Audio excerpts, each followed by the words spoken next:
Parmi les pages de la sagesse bouddhiste, on trouve des histoires qui éclairent des concepts profonds et souvent intangibles, comme le bonheur. L'un de ces récits est l'histoire de la vieille femme qui cherchait une aiguille. Dans une petite ville, où la sagesse et la compassion d'une vieille femme nommée Rabia ont réchauffé le cœur de ses voisins, un curieux événement s'est produit. Un jour, on a vu Rabia cherchant anxieusement quelque chose le long de la route.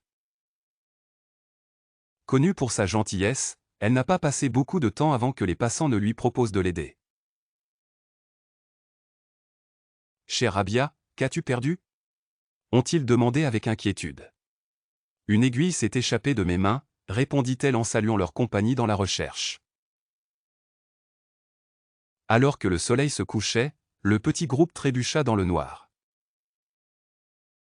Frustrés et confus, ils ont demandé « Rabia, où as-tu perdu cette aiguille exactement ?» « Peut-être à la maison ?» Avec un sourire énigmatique, Rabia répondit « En fait, je l'ai perdue chez moi. » « Alors pourquoi cherchons-nous ici » s'exclamèrent-ils, incrédules. Les paroles de Rabia étaient claires et calmes. « Combien de fois, mes chers amis, avez-vous cherché dehors ce qui ne se trouve qu'à l'intérieur ?» Le bonheur, comme mon aiguille, ne se trouve pas dans les rues extérieures, mais dans l'enceinte domestique de votre être intérieur.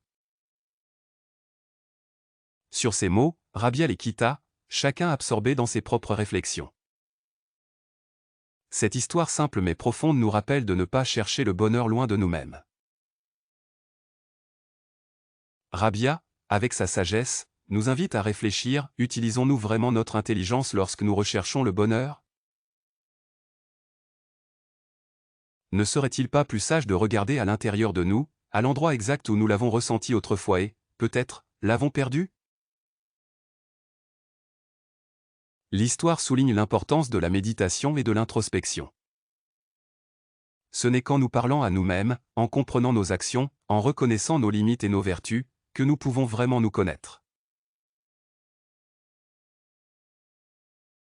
Et dans la connaissance de soi réside la clé pour se libérer des chaînes qui nous empêchent de retrouver le bonheur perdu.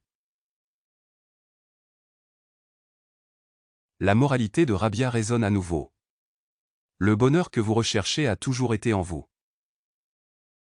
Merci d'avoir regardé notre vidéo, nous espérons qu'elle enrichira positivement votre vie. Si vous avez apprécié, cliquez sur « J'aime » et rejoignez notre chaîne « Esprit en évolution » pour ne pas rater la prochaine vidéo.